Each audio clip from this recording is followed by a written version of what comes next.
Entonces vamos a hacer una cosa como muy orgánica, de tratar de moderar todos, a ver qué tal sale ese experimento, pensando y respetando la colectividad. Si esto no sucede, bueno, ya quedará atestiguado en la minuta y la siguiente vez esperemos estar todos y Iván para que modere. Entonces, el día de hoy empezará Iván con la cuestión de las nociones básicas de psiquiatría. Estaré en todo momento en contacto con ella en cuanto ella me diga que va a ser su enlace. Nos conectamos. Con tu exclusiva. Gracias. Bueno, pues casi siempre pongo el currículum antes de empezar, pero si quieren no lo brincamos. ¿Por qué? Bueno, decíamos que siempre era como importante saber como que, bueno, que ustedes supieran quiénes estaban organizando este seminario y que pues, se notara que pues hay un equipo profesional y que no hay improvisación, ¿no? Entonces, bueno, esto de hecho ya lo habíamos pasado, si no, allá en los cielos, esa es mi foto. Es muy simbólico. Es que los psiquiatras tienden a ser deidades. Es un ego. No, fíjate, hasta eso yo tenía un escrito que decía que dentro de las especialidades de la medicina tienes especialidades que están cerca del cielo, como neurología, cardiología, que esas están codo con Dios, y están las que están hacia el infierno, cerca del diablo, como psiquiatría o proctología. O sea, que por alguna razón no son tan apreciadas, lo cual no significa que no sean necesarias. Creo que tocan puntos que no deberían. Pero son a veces como percepciones de la moral médica, ¿no?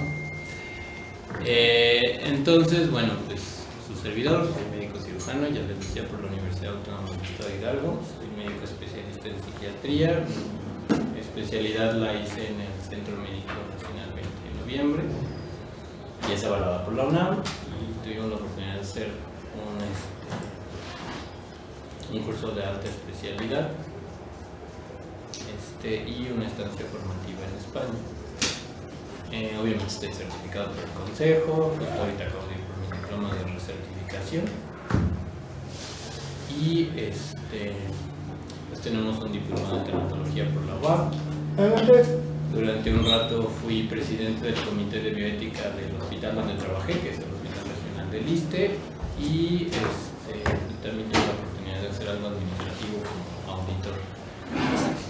Bueno, un poco, esta información en realidad la vamos a ver con más detalle cuando hablamos específicamente del tema de psiquiatría, pero quería dividir como en 4 grandes etapas el desarrollo de la especialidad.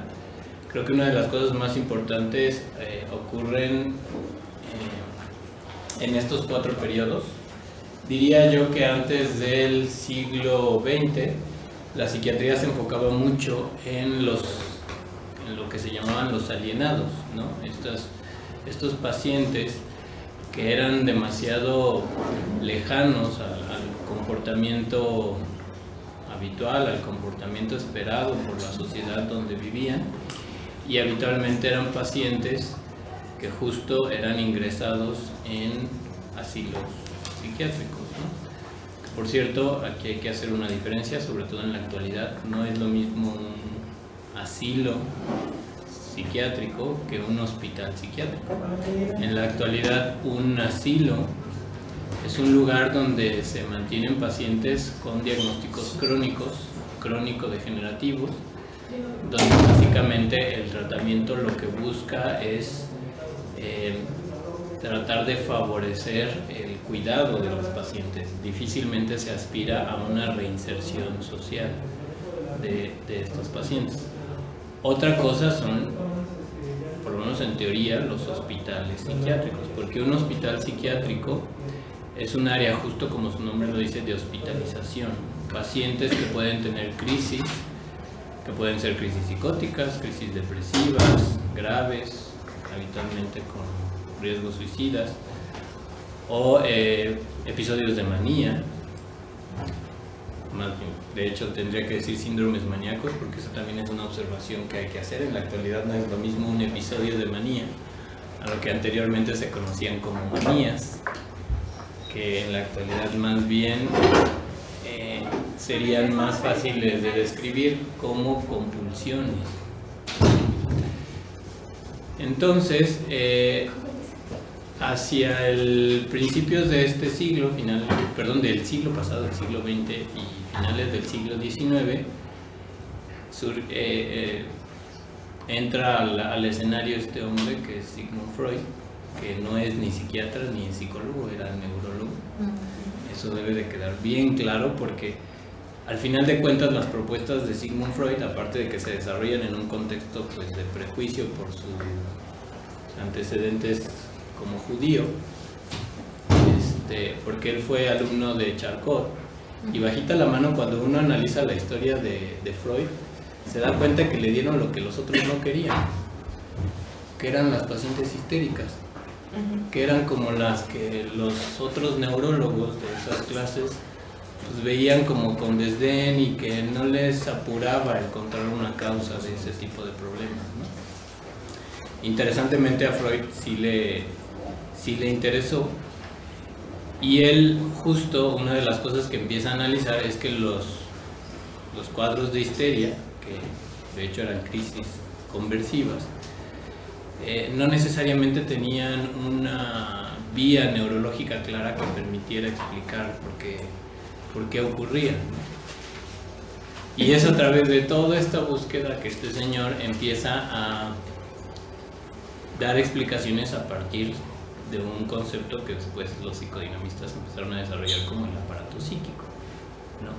Que justo viene prácticamente de hacer una analogía con lo que es un aparato orgánico, ¿no? Un aparato cardiovascular, un aparato respiratorio, un aparato digestivo. Entonces, pues la teoría psicodinámica empieza a considerar que puede haber un aparato psíquico, ¿no? Y ese aparato psíquico puede tener partes que, como seguramente conocen, puede incluir un ello, un superyo y un yo que lo integra todo. Yo no soy psicoanalista, pero todo este tipo de conceptos, al final de cuentas, son muy analógicos a lo que era un aparato orgánico, porque Freud era neurólogo. Al final de cuentas, Freud entendía el mundo desde una perspectiva muy médica. Un punto interesante que surgen en estas teorías, que para mí es fundamental hasta la fecha, es el concepto de distinguir lo que es la pulsión de lo que es, para lo que llamaban los psicodinamistas, el instinto. No es lo mismo porque la pulsión se refiere a una necesidad interna que busca saciarse, como lo puede ser la pulsión sexual y la pulsión de muerte. Si lo analizamos desde un punto de vista estrictamente orgánico, hay experimentos, por ejemplo, en el hipotálamo, donde dependiendo del área que se estimule, se pueden generar conductas, por ejemplo, depredatorias, conductas de buscar el alimento y alcanzarlo, o conductas más bien de alejarse de algo que nos genera miedo. Lo interesante de la pulsión es que la pulsión cada cierto tiempo reverbera.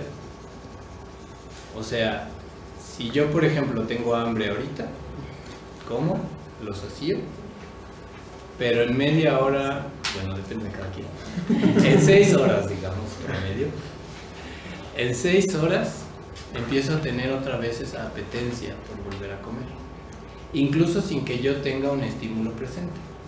Mi cerebro, sobre todo el hipotálamo, está programado para que en cierto momento yo tenga otra vez esa necesidad de comer. Parece que podemos hacer ver las mismas evidencias, por ejemplo, con cuestiones como el deseo sexual. Aunque yo pueda saciar en estos momentos mi deseo sexual, después de cierto tiempo puedo empezar a tenerlo nuevamente, e insisto, quizás incluso sin tener el estímulo presente. Sí es cierto que si yo veo la comida se favorece, lo detona, lo fortalece. Si yo veo un estímulo de tipo sexual que me despierta más, pues claro que lo fortalece, lo estimula. Pero al final de cuentas son fenómenos que pueden ocurrir incluso en la ausencia del estímulo. Lo que definen los psicodinamistas como instinto tiene que ver con que más bien yo me alejo de algo que me agrede, algo que me lesiona. Ahí sí, solamente voy a responder a partir de lo que me genera una sensación de miedo o agresión. Agregando también, Freud menciona que una diferencia muy clave es que el instinto tiene un fin específico y la pulsión no. Por ejemplo, en el caso de la sexualidad, dice Freud que no hay una forma de cómo resolver la pulsión sexual. Cada persona en realidad va a tener una manera muy distinta de solucionar la tensión que causa la pulsión, y en el instinto no, tiene fines muy específicos. Sí, yo entiendo que ahí cuando se refiere a que no hay fines específicos es que las pulsiones pueden abrazarse a distintos objetos. De manera natural viene esta idea de que las pulsiones, su objeto, por ejemplo el de la pulsión sexual, pues son los genitales. Sí. Y el de la pulsión de muerte es la destrucción. Para mí, que lo veo más como desde un punto de vista orgánico, tiene que ver con ese deseo de engullir, de ingerir, de destruir para comer e introyectar algo, ¿no? Como puede ser la alimentación. Pero justo de aquí viene la idea de la perversión, sin que el significado de perversión tenga un enfoque moral. Porque aquí es donde justo tienes razón, ¿no? Que partimos de esta idea de que la pulsión, de pronto, el objeto a lo mejor ya no es los genitales, sino son los pies, los zapatos, tener un título, ¿no? Hay quienes tenemos la pulsión así de, ay, es que ya tengo un título, ¿por qué no ir por otro? Y al principio estás satisfecho, pero de pronto sale otra cosa. Ahí me gustaría hacer una pausa, Iván, porque cuando presentabas tu currículum, si quieren, siéntense a los lados, Angie. Le digo, sí, ese no se cansa. Sí, no se cansa. Estoy bien la.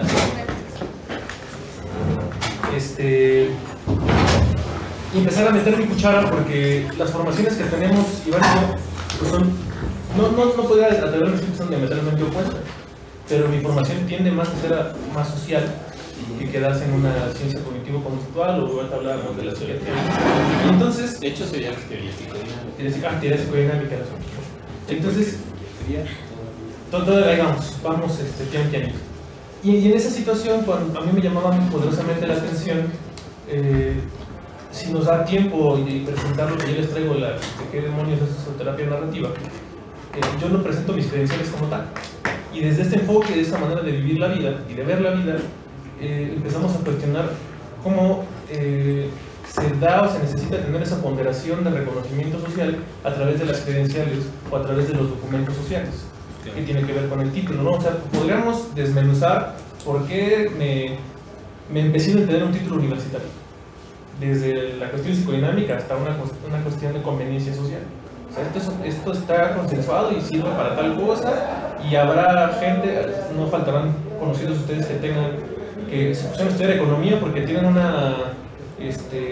un legado de economistas en la familia, pero ellos querían irse a área 4. Entonces ahí está tu título, el título a mí no me sirve, te sirve a ti porque satisface tus necesidades personales de proveedor, de papá, mamá, y ahora ya me voy al conservatorio. Entonces a mí me llamaba poderosamente la atención porque pareciera que entre más credenciales sociales, que entre más acreditamientos, que entre más papeles y cosas rimbombantes tengamos, eso nos posiciona por encima o nos aleja de la gente. Y parte de lo que por lo menos desde acá se tratará de cuestionar en algún momento es que la posición de experto tiende a ser perversa, en el sentido moral, de ir en detrimento de la gente, del conocimiento de la gente, de la expertez que tiene la gente en sus vidas y la expertise que tiene la gente para contar su historia de vida. Y también un poco como enlazando a lo que dice Iván de, pues yo notaba, no traigo libreta, traigo mi celular, y ya soy más millennial el asunto, como si piensen en algún psicólogo importante, la cuestión del hito, de la configuración ahí mítica es Freud, y Freud fue neurólogo, ya nos dice Iván, pero también es No pensamos en Guns, no pensamos en William James, no pensamos en los demás, ¿no? Y aquí la aportación sería, para ya callarme, es en algún momento, en otro seminario, un compañero decía, yo le agradezco a Freud todo lo que hizo para que esto se volviera ciencia, la psicología, ¿no? Porque hizo avances importantes. Es un señor que se llama Ari, no sé si alguien lo conoce por acá. Y entonces todos los esfuerzos que él hizo, él se empecinó en que esto se volviera ciencia, porque era, ¿cuál es la otra definición de este libro? Pseudociencia. Era una pseudociencia. De hecho, el psicoanálisis, si ustedes buscan incluso en Wikipedia, lo ponen como pseudociencia. De hecho, parto de esto porque en su momento la teoría psicodinámica, justo una de las cosas que genera para la psiquiatría es que integra otro tipo de pacientes, porque hasta ese momento los pacientes que atendía el psiquiatra justo eran los alienados. Como Freud empieza a ver cuadros de histeria, empieza a abordar una idea que es la idea de atender la neurosis, que es diferente a la de la psicosis, ¿no? Entonces, de hecho, creo que el debate es pertinente, porque justo en su momento la teoría psicodinámica fue el non plus ultra de la psiquiatría. Muchos psiquiatras empezaron a ver la teoría psicodinámica como una opción de atención a los pacientes, ¿no? Más allá de el psiquiátrico o más allá de solo atender psicosis. También empezaron a valorar las opciones de atender las neurosis. De hecho, les comento una anécdota. Cuando yo era R1 significa de primer año de la residencia, en este caso de psiquiatría, mi R3, que estaba en su tercer año, estábamos los dos esperando algún papel y llega un médico de otra especialidad, nos cuenta un caso y me acuerdo que le dice a mi compañera, y ya me está preocupando porque creo que sí, esta mujer ya está en la neurosis. Y me acuerdo que mi R3 le dijo, gracias a Dios, doctor, imagínese. Y el doctor se quedó así de, ¿cómo? ¿No es malo estar en la neurosis? Bueno, es que el asunto de estas divisiones de neurosis a psicosis es que de hecho nadie nos salvamos. O sea, si todos en algún momento llegamos a tener un conflicto intrapsíquico, y a todos nos trae mucho. Por eso me hice para acá, para no gastar. Sí, sentí la... Todos caemos en una de esas situaciones. No nos salvamos, así de sencillo. Pero justo el hablar del aparato psíquico en su momento permitió distinguir por qué unos, cuando se conflictúan, entran en una respuesta propia de la neurosis, y otros, cuando se conflictúan, caen en respuestas propias de la psicosis. Todo iba muy bien, todo era muy bonito, pero el problema de este tipo de... Perdón. ¿Me podrías dar un ejemplo de las respuestas cada uno? Sí. A ver si me entienden, porque a lo mejor me meto en bretes un poco técnicos. Algo que nos ayuda, o que nos tendría que ayudar desde esa teoría, para ti, porque ahorita vamos a entrar a lo que es cognitivo-conductual, que se habla ya de lo que es un diagnóstico categoría, y es punto y aparte. Pero por lo menos desde la teoría psicodinámica, incluso en la actualidad hay un autor chileno que se fue a Nueva York, que es Kember, que nos plantea, para distinguir al neurótico del psicótico, 3 elementos: juicio de realidad, algo que se llama integridad del yo, y los mecanismos de defensa. El juicio de realidad en un paciente neurótico es bueno y no se pierde ante un conflicto. Es consciente de que está en una realidad determinada. En un paciente psicótico, la realidad se pierde muy fácilmente. De hecho, el paciente, pues justo como mecanismo de defensa, tiene que distorsionar su realidad para no ver amenazada su integridad yoica. Y ese es otro punto muy interesante, lo que es la integridad yoica. En el paciente neurótico, la integridad yoica es firme, es adecuada, y en el paciente psicótico se rompe muy fácilmente.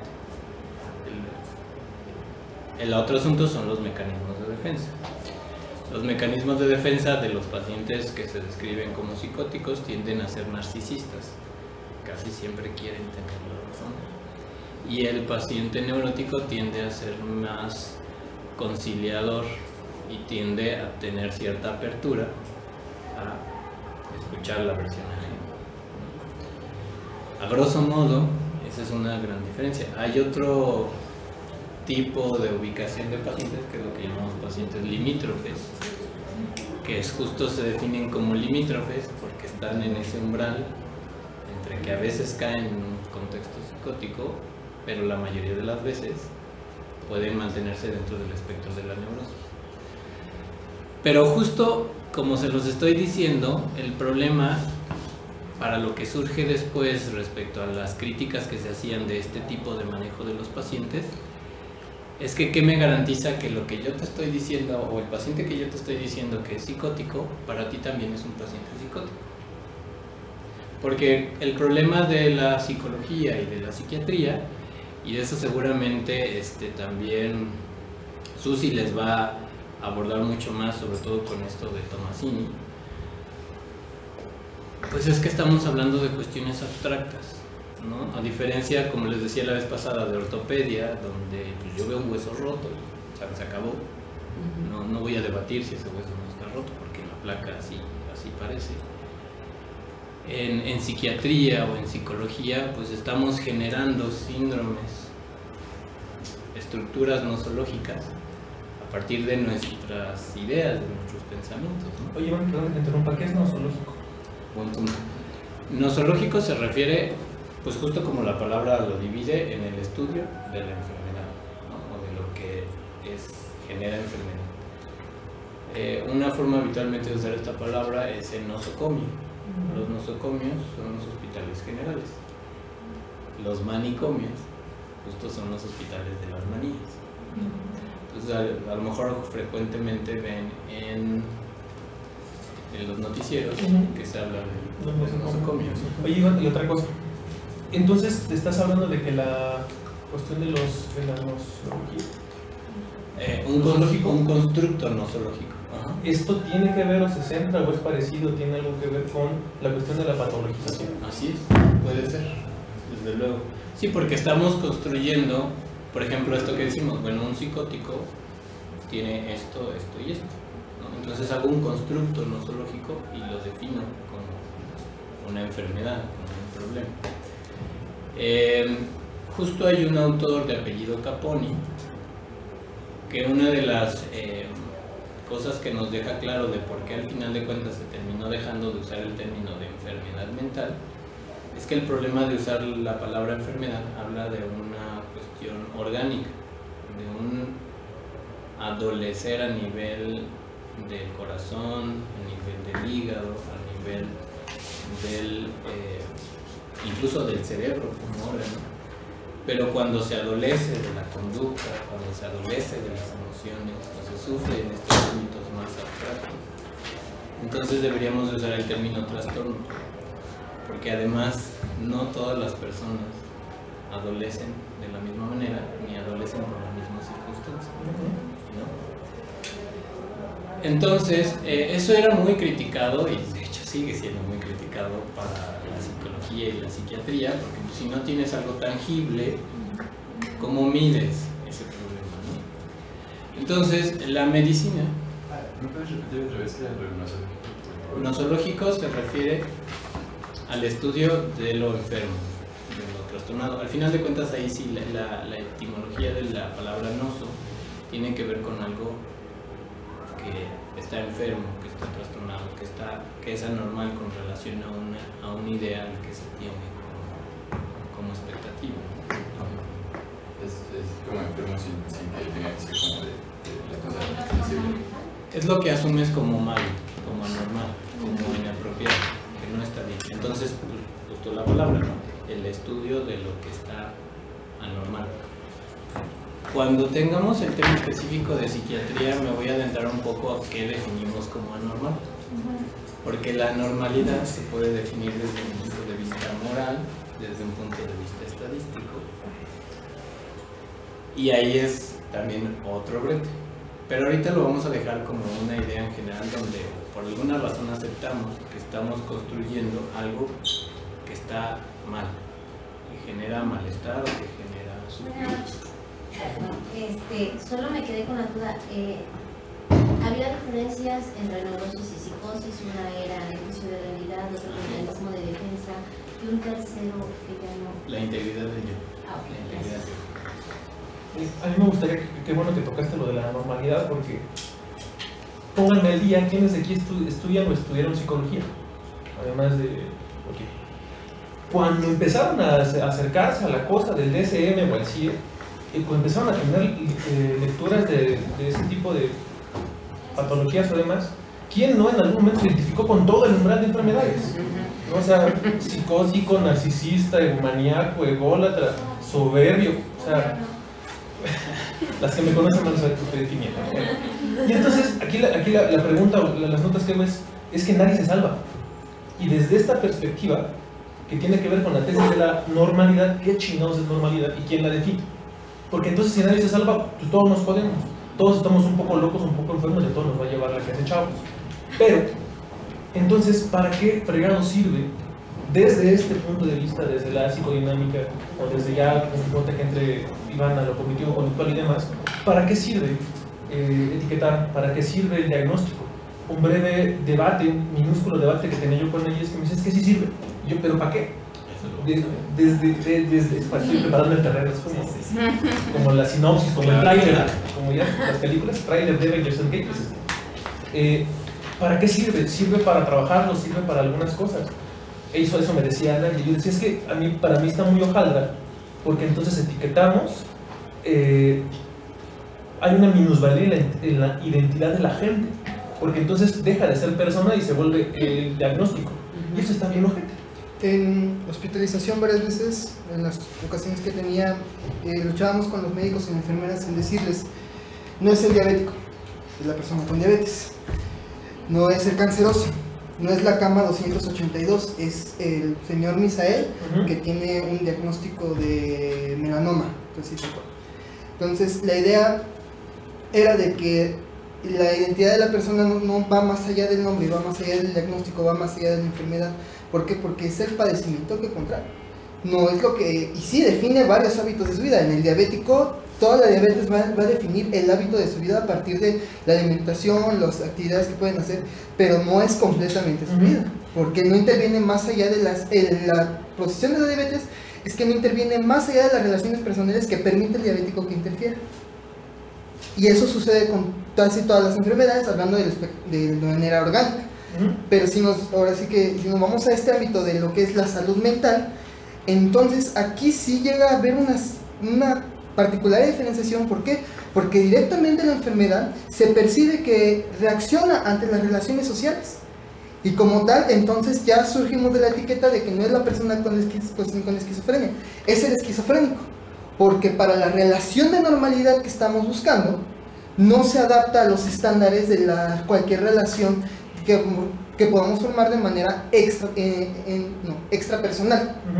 Entonces, de manera orgánica, por así decirlo, en las enfermedades que se pueden tratar, no de la visión subjetiva, sino más bien tenemos análisis, resultados de la clínica, se ha tratado de elaborar en esta parte de que no es el enfermo, sino es la persona con la enfermedad. En una batalla que se ve muy larga cuando hablamos de salud mental, porque hablamos del loco y de locos. Y yo quiero hacer este aporte importante. Mi versión o mi visión de vida, que tiene que ver con la terapia narrativa, que aunque suena cliché, no es como tal una terapia, sino también es una forma de vivir, porque los que hacemos esto y nos adentramos en esto ya no hay vuelta para atrás. Nos volvemos, adoptamos y decidimos adoptar ciertas premisas de eso. Esto no es la panacea. Está muy chido porque tiene ideas de muchísimas cosas y demás, y cuestiona esta situación, ¿no? Ya si tenemos tiempo hablaré un poco de lo que son las conversaciones de externalización, y que justamente no es el canceroso, es la persona que vive, que experimenta, que comparte su vida con el cáncer. Y entonces dices, cabrón, ¿cómo está eso? Porque entonces se pierde identidad, se pierden habilidades emocionales, hay una minusvalía en las Se capacidades. deshumaniza. Sí, completamente ese es el tema, ¿no? Sí, Pero sí. ya no ahondaré en eso para que Iván sí. No, bueno, de hecho esa parte es muy importante. Tengo que admitir que a lo mejor ahorita no la voy a abordar tan de fondo, porque de hecho creo que todo eso es lo que nos va a permitir en sí el seminario. Precisamente para eso venimos. Ahorita insistiría un poco como darles la idea de cómo ha ido cambiando este concepto de la psiquiatría, porque justo la psiquiatría pues se va pegando como a estas ideas para irse justificando como ciencia. La psiquiatría como rama de la medicina, no sé si consciente o inconscientemente, tiene esta aspiración de ser una ciencia, ¿no? Pero uno de los grandes problemas de tener un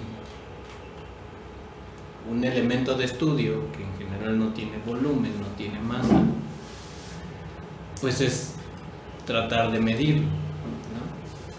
Justo mi inscrito en el curso de alta especialidad era un genetista, ni siquiera era un psiquiatra.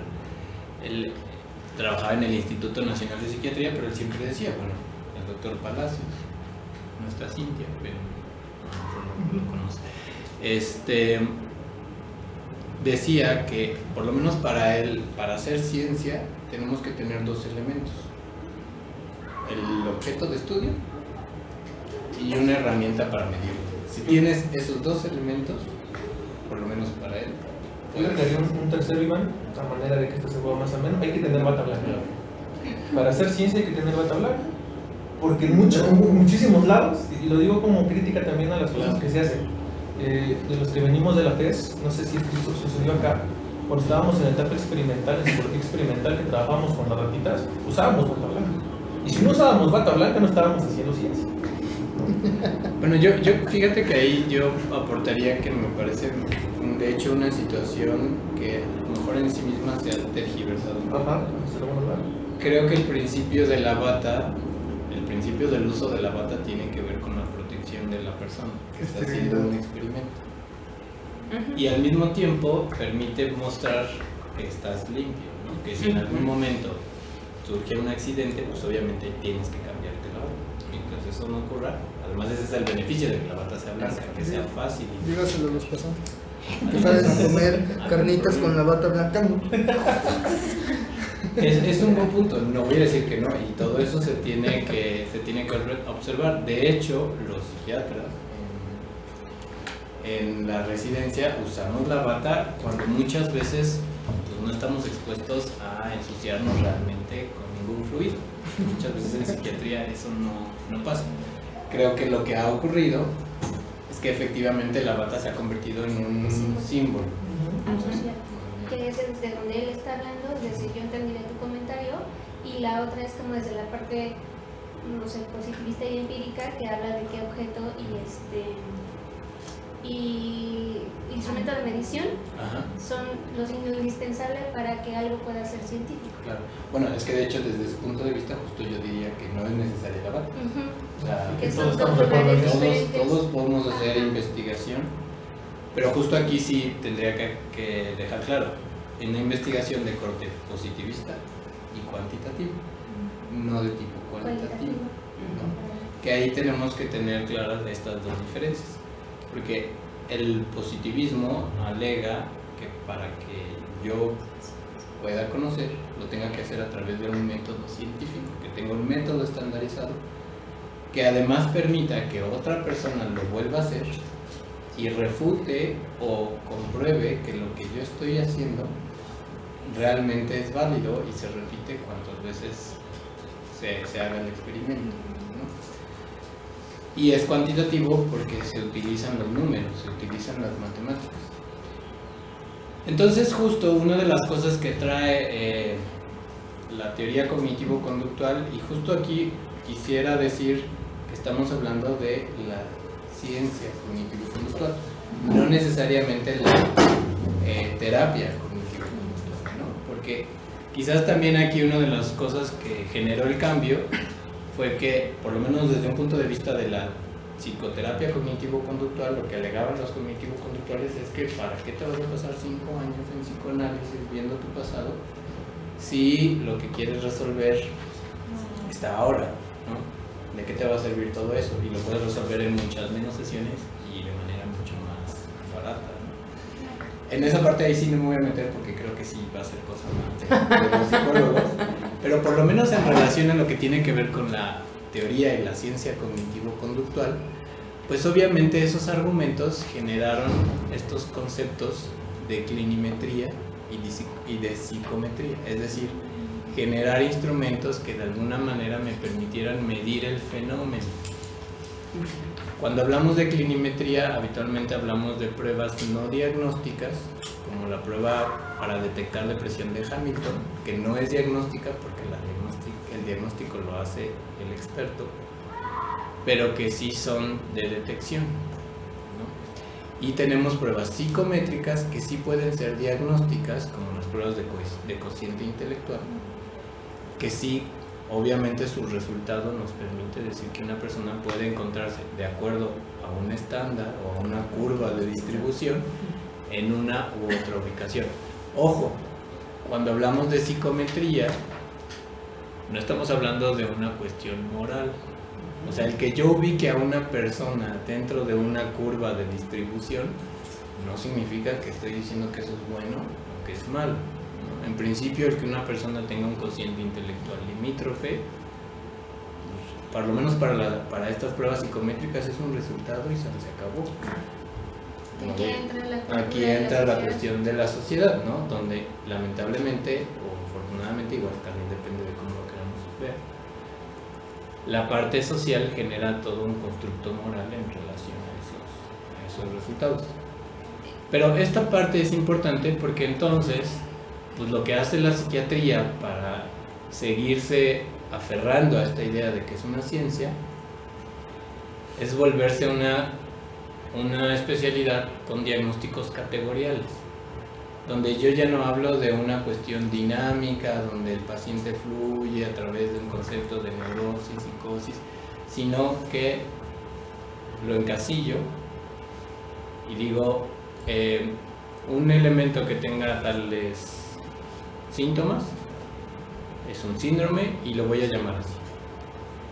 Entonces, un episodio depresivo mayor será todo aquello en donde el paciente me exprese un sentimiento de tristeza de más de 2 semanas, o una anedonia, que es la dificultad para percibir placer por más de 2 semanas, y además a eso se agregan alteraciones en el patrón de alimentación, alteraciones en el patrón del sueño, ideas de minusvalía, ideas de muerte, incluso suicidas, problemas de concentración, la habilidad afectiva.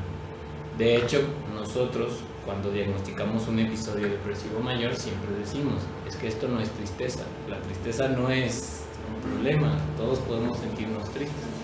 Lo que estamos diagnosticando justo es todo un constructo nosológico que pues tiene que ver con categorizar al paciente y se generan estos síndromes.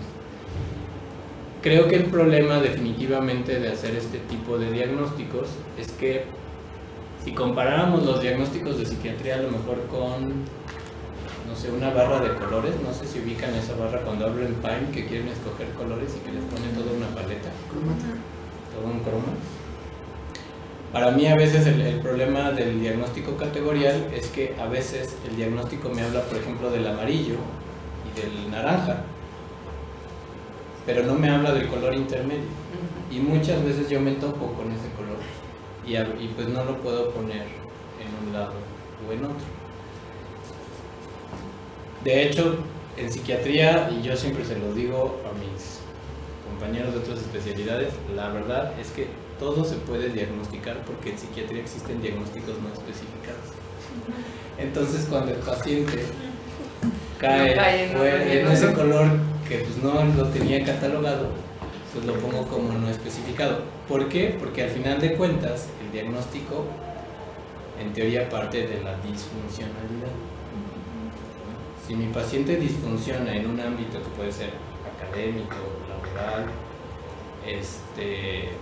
social, familiar, incluso hasta personal. Yo diría que incluso lo personal habitualmente es la disfunción del paciente con depresión.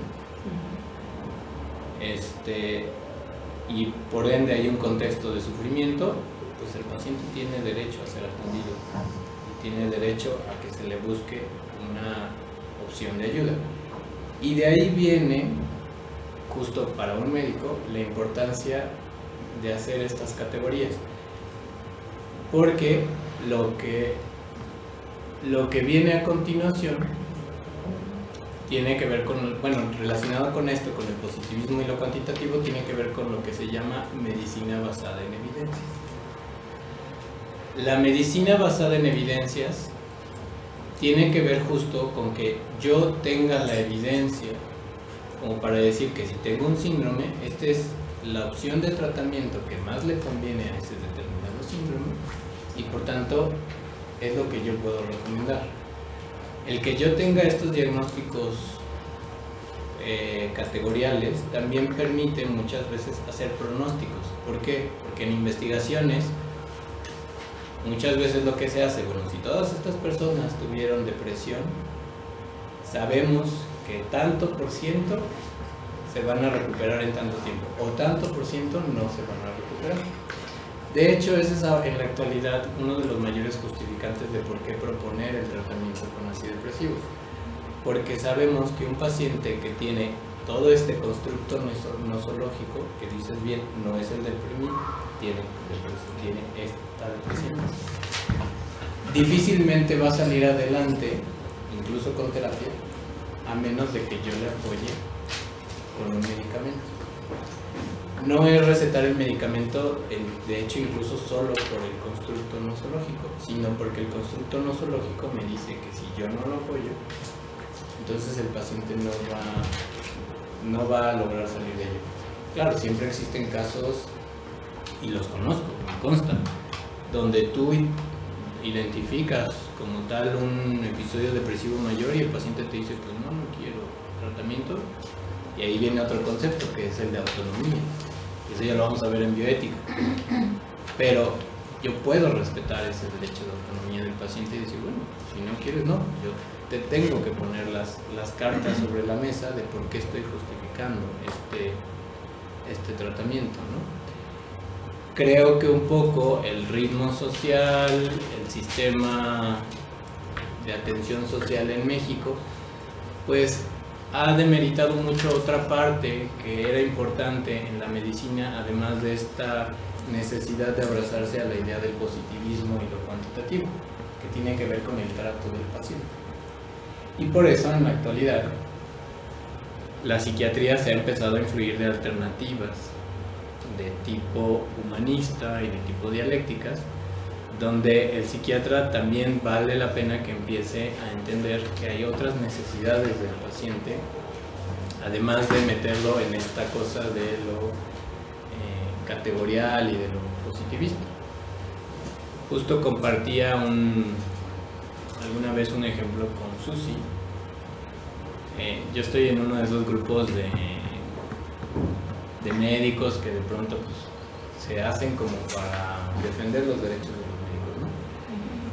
Y para dejar claro el punto, en este grupo se presentó un video de una persona que tuvo una circunstancia complicada con su esposa, la llevó a un hospital del IMSS, embarazada, lamentablemente el parto se complica, la tienen que pasar a cirugía, el sangrado es intenso, pierde el útero y uno de los problemas que se generan es que tiene un sangrado tan intenso que hay una isquemia o una pérdida de irrigación sanguínea en ciertas áreas del cerebro que pueden generar un síndrome de Sheehan primero, que es noquear la hipófisis, que es la que controla todas nuestras hormonas, pero justo este caso además se complicó para lo que se describe con una isquemia en regiones cerebrales frontales, que son las del área de razonamiento.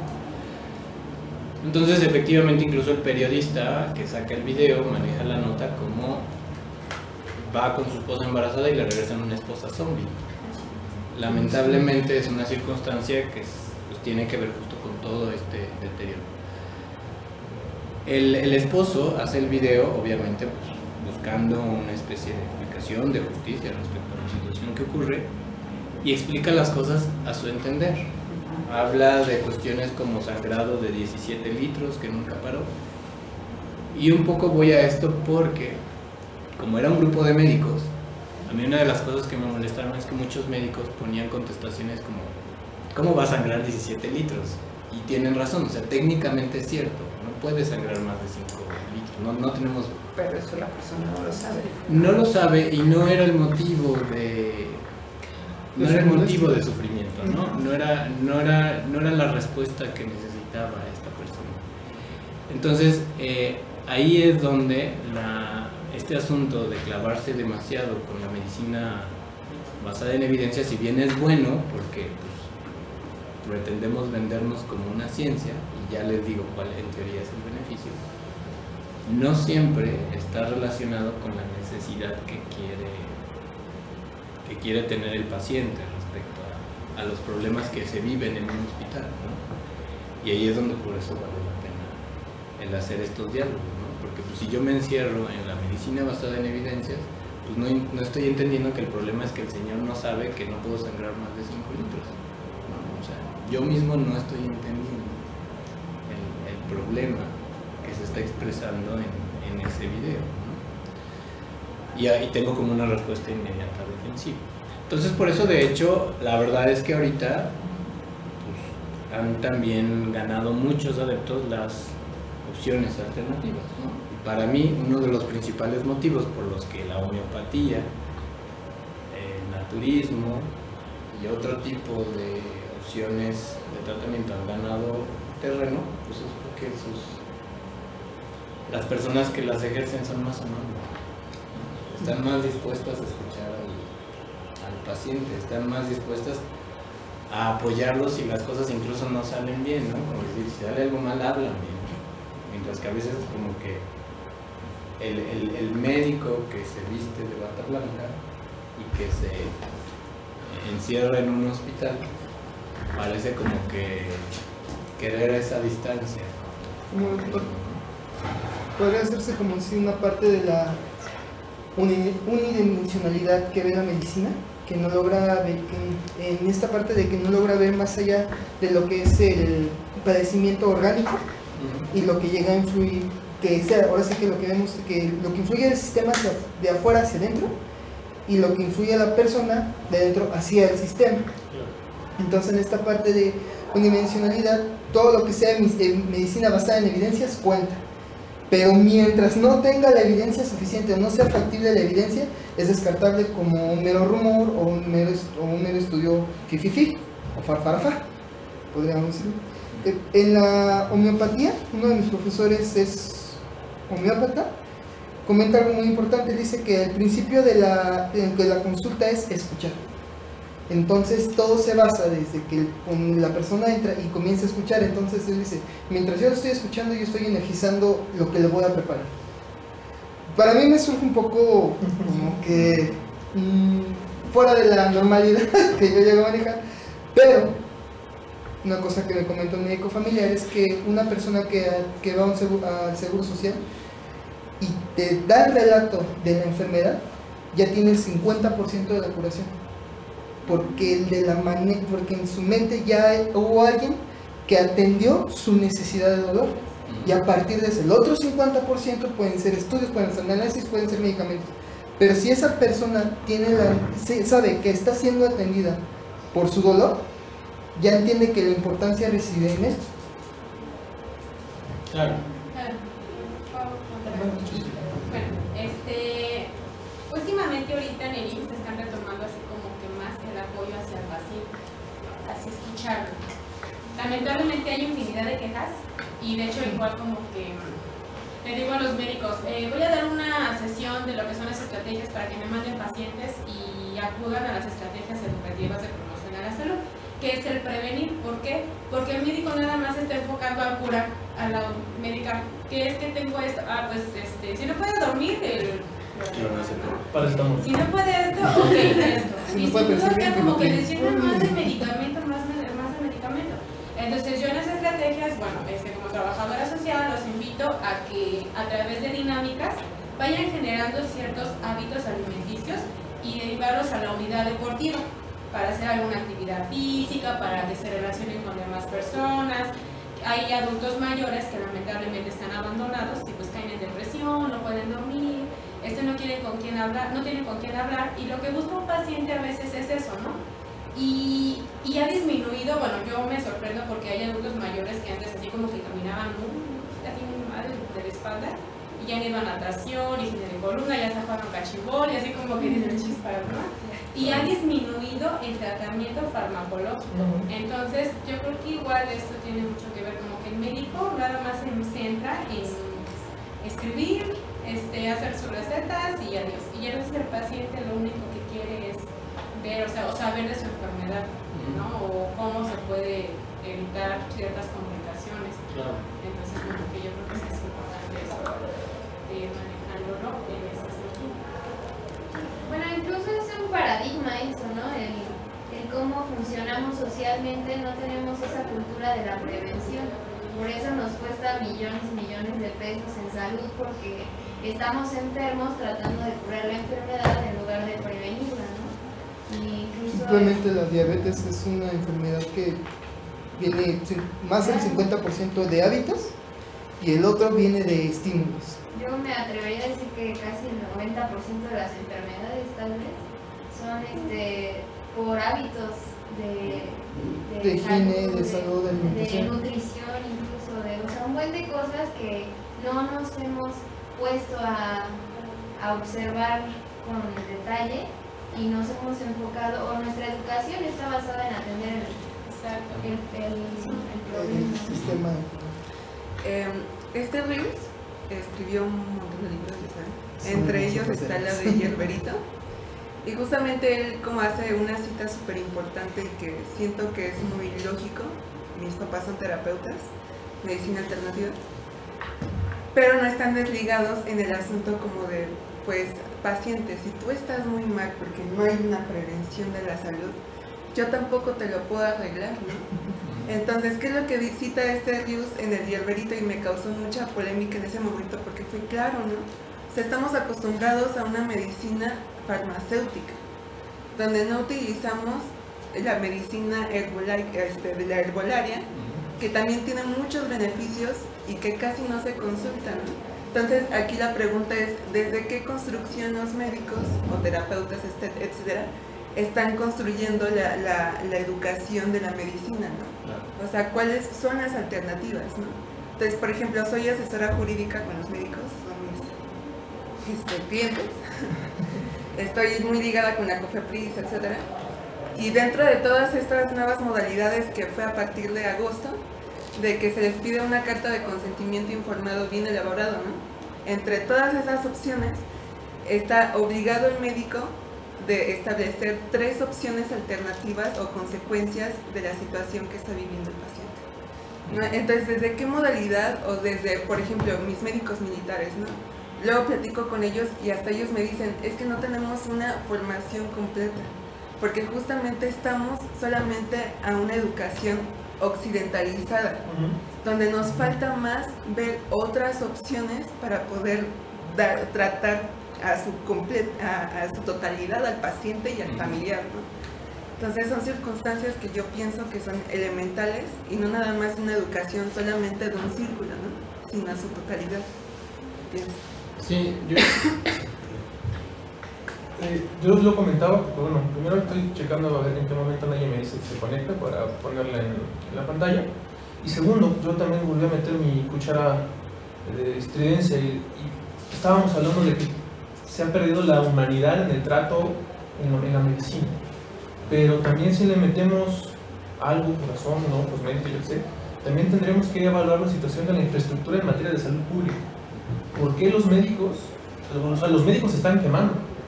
Las enfermeras, los enfermeros, todo el personal se está quemando. ¿Por qué? Y a veces, eso tampoco es como una cosa esperanzadora de hablar de, no, toda la culpa es del sistema, toda la culpa es de la instrucción o de la educación que reciben estos médicos, porque quizá habrá una parte que sí, habrá otros, insisto, de donde estamos egresados varios de acá, tenemos también medicina.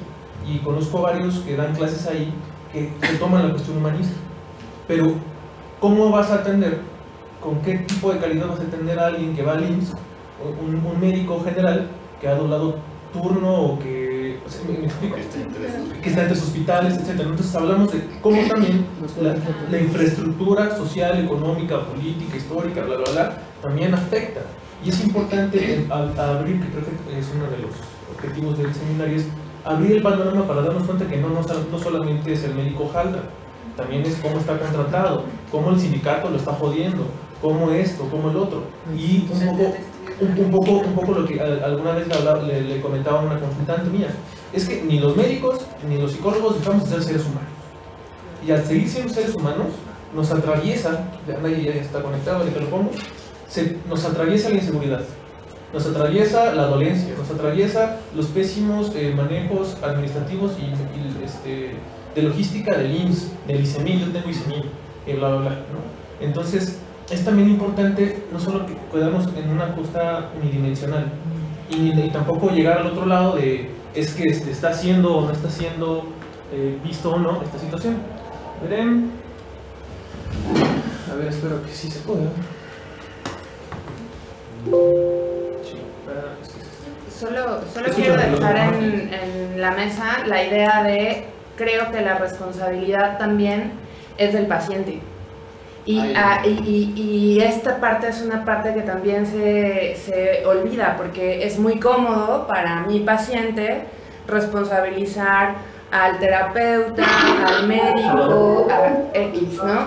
Cuando yo a lo mejor soy capaz de escuchar lo que me recomienda el estilista y hacerle caso así al pie de la letra a lo que el estilista me recomienda, al corte y tal, pero cuando el médico me dice no debes de consumir estos alimentos, debes de bajar de peso, debes de bla bla bla, lo que sea, ¿por qué no le hago caso? Entonces es un tema muy difícil, creo yo, muy complejo.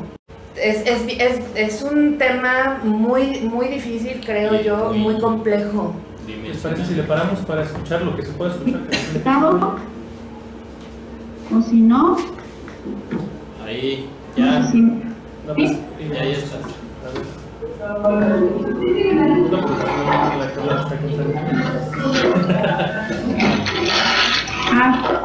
Hola Beto. Oli. Hola grupo. Quisiera saber si me está viendo el grupo o no. Sí. Sí. O si me voy a conectar como oyente. Como quieras. Sí, pero ¿qué? ¿Alguien le puede contestar desde su cel que sí? Ahí voy. Como estaba comentando, pues la terapia familiar realmente surgimiento es por ahí de los 40. En 1942 la Fundación Macy empieza con una serie de conferencias donde invitaron matemáticos, psiquiatras, psicólogos, antropólogos, para poder pues hacer como un intercambio teórico. Pausa dramática. Aquí también la marca como interrumpida. Ok, no sé si...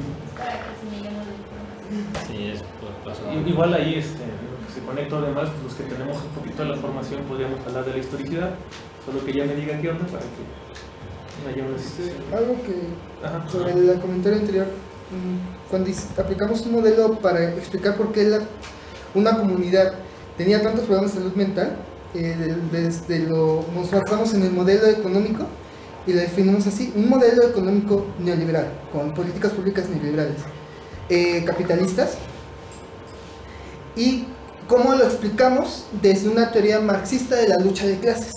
Entonces tenemos a la parte obrera que constantemente necesita estar produciendo, ¿ok? Entonces las instituciones responderían a las políticas públicas donde permitirían que la parte obrera constantemente responda. ¿Cuánto se tarda un médico en dar consulta? tienen reglamentado que sea 20 minutos dar consulta para entender toda la situación, 15, 20 minutos, toda la situación. ¿Para qué? Porque en términos de sistematización, la sistemática de la eficiencia, es más eficiente verlos en 20 minutos y abarcarte 20 pacientes en un solo día. Pero a todos estos pacientes, la calidad de la atención que le vas a ofrecer es muy diferente. Mi novia es nutrióloga. Le decían que en el IMSS le daban la consulta de nutrición, venía gratis, le decían 15 minutos. Bueno, usted me está pagando a mí 400 pesos, no tan solo por escuchar que come o que no come, sino para que yo escuche cómo es que usted come en familia, cuáles son los diálogos que usted tiene en familia y toda esta cuestión que ocurre a la hora de la comida. Lo que aquí impera no es tan solo lo que usted come, sino cómo lo come, con quién lo come y cómo se encuentra cuando está comiendo.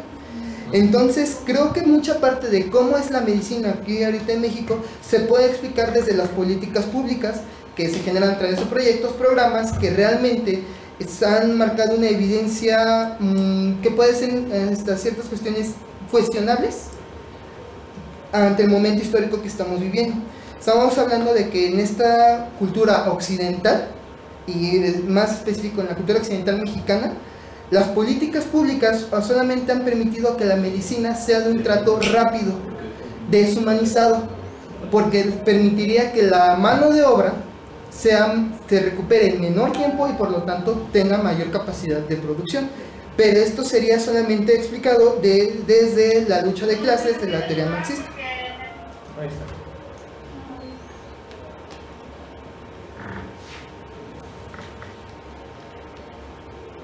Hola. Hola. Perdón, me cambié de lugar porque en el otro lado no había señal. Estoy aquí en la unidad de seminarios de la Pesta Cala, pero no tenemos muy buena señal. ¿Ya? Ahí entonces tenemos la vocera que está en contacto con ella, pero yo no, porque yo estoy compartiendo el internet en mi teléfono. Lo que más adelante va a ser todo un movimiento teórico por trabajaron en las ideas de teóricos lógicos de Russell, algunas aplicaciones de las nociones de la cibernética a campos de la conducta humana. Los grupos sociales fueron vistos como sistemas de comunicación de la información, entonces se vean como sistemas que reciben información en una relación con un entorno, en una relación bidireccional. A este concepto se le llamó circularidad. Algunos participantes, miren, les voy Creo que sería bueno decirle que alguna información que traigo escrita esto no está jalando. y que va a quedar a los participantes en estas conferencias que se realizaron en los años 40, un poquito por la guerra se detuvieron un tiempo, pero se trabajaban matemáticos, principalmente Norbert considerado el padre de la terapia familiar. Le comentan, y quizá podríamos nutrir esto desde, bueno, más que nutrirlo, que Dito, perdón, que Iván, Karim, voy a decirme Dito. Está bien, Dito. Con D, ¿no? No, con D. El otro es un poco falocéntrico. Que termine Iván, y en cuanto termine, somos varios los que tenemos un poquito de esa noción, o podríamos dejarlo para la siguiente, que me parece que la siguiente sí va a estar Naye, y dar la introducción a las bases, las nociones básicas de narrativa, porque, insisto, los que me escucharon, a mí el siguiente lunes me hacen una cirugía de rodilla, parece que esto va a estar un poco ruda, entonces no sé qué tan dispuesto esté en cuestión de movilidad para el 5 de noviembre, porque reparación de ligamento cruzado y no me acuerdo qué otra cosa que implica que me pongan tornillos y que corten hueso. Entonces eso me explica medio. Pero no estamos hablando de mí, es como la revista Tú, no estamos hablando de mí ni de ti, estamos hablando de ti. Entonces que termine Iván, dime. Tenía una pequeña duda. ¿Qué pasó? Bueno, y quería comentar un poco lo de problemas de salud. Bueno, un médico me platicaba, conozco exactamente, decía así, luego llega, tengo 20 minutos para atender al paciente. Me decía, y llega la trabajadora social, llega el que está de salud reproductiva, llega bla, bla, bla, bla. 5 personas y me dicen, las 5 personas que yo tengo que darles la información a mi paciente dentro de esos 20 minutos. O sea, aparte tengo que llenar 6 hojas del paciente que me toman como otros 10 minutos. Entonces ya tengo 25 minutos para explicar y llenar mis hojas de mis 20 minutos de consulta, ¿no? Hablando de eso. Y mi otra duda es que, bueno, aquí hablaban de que, bueno, no sé si entendí bien la postura que estaban mencionando. Y entendí que para ellos una enfermedad únicamente es si tú tienes una falla dentro de tu sociedad o del funcionamiento. Ajá. Detectada por ti como no. ¿O? Puede ser detectada por uno mismo. Ajá. O puede ser detectada por las personas que te rodean. En psiquiatría y de hecho también en neurología, nada más que en neurología ocurre a partir de problemas orgánicos como eventos vasculares cerebrales. Hay fenómenos disociativos, es decir, fenómenos donde tú por alguna razón no eres capaz de ver algo que los demás sí. En neurología, por ejemplo, cuando hay eventos vasculares cerebrales, muchas veces las personas, por ejemplo, tienen algo que se llama anosognosia, es decir, aunque tienen paralizada media parte del cuerpo, por alguna razón no lo identifican. O sea, no pueden tener conciencia de esa enfermedad. O, por ejemplo, pierden conciencia de una parte del cuerpo o de una porción del campo visual, ¿no? Y no necesariamente se dan cuenta de ello. En psiquiatría y en psicología, estos fenómenos disociativos tienen que ver con que a veces actuamos sin que las personas, sin que nosotros necesariamente nos demos cuenta de algo que las personas sí, ¿no? Entonces, por ejemplo, a veces contestamos de alguna manera y alguien nos dice, ¿ahorita estás enojado? No estaba enojado. Sí hablo. No. Ahí disociamos como que la situación con relación a lo que está percibiendo el otro. Entonces, este tipo de fenómenos son importantes porque no todas las personas tienen plena conciencia de su vinculación con los otros. Esto suele ser más frecuente en las personas que tienden a padecer problemas de tipo psicótico. El psicótico no es tan consciente de cómo se está vinculando con el otro, ¿no? De que tiende a errar su funcionamiento con relación a las necesidades del entorno, ¿no? Muchas veces el paciente psicótico actualmente llega a consulta a través de un tercero, ¿no? A través de una mamá, de un hermano, de un papá o de compañeros del trabajo, ¿no? Ese tipo de cuestiones. Entonces la diferencia entre neurología y psiquiatría tiene que ver con que la neurología son eventos traumáticos o algo. Esa es muy buena pregunta. El psiquiatra parte de diagnósticos a partir de las emociones, la conducta y el pensamiento, de fenómenos abstractos. A partir de ahí se construyen síndromes como la depresión, la psicosis, la esquizofrenia, los trastornos. Justo no hablamos de ansiedad, hablamos de trastorno de ansiedad generalizada que tiene un determinado número de criterios, o hablamos de trastorno de angustia o episodio de angustia, o episodio de pánico o trastorno de estrés postraumático, pero no estamos hablando de una lesión del frontal en el cerebro, ¿no? Un neurólogo parte de diagnósticos a nivel orgánico, a nivel cerebral, ¿no? Un neurólogo parte de un diagnóstico como por ejemplo isquemia del lóbulo frontal o isquemia del hipocampo o tumor, etc.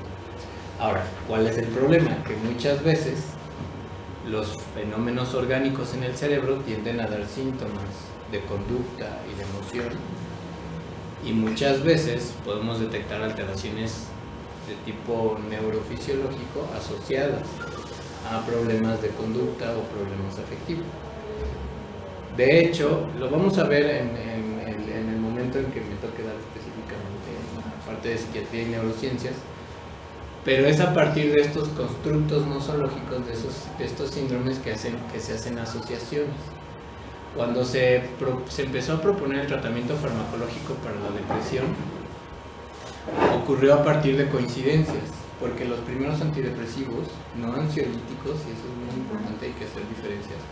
Los ansiolíticos se han dado desde hace mucho tiempo, pero los primeros antidepresivos que se empiezan a dar a mediados del siglo XX derivaban de la familia de medicamentos para la tuberculosis. Y esto es porque cuando se trataban pacientes con tuberculosis, los médicos empezaron a ver que mejoraban su estado de ánimo. Entonces, a partir de ahí, a alguien se le ocurre, bueno, ¿por qué no probamos esto para personas que tienen este síndrome?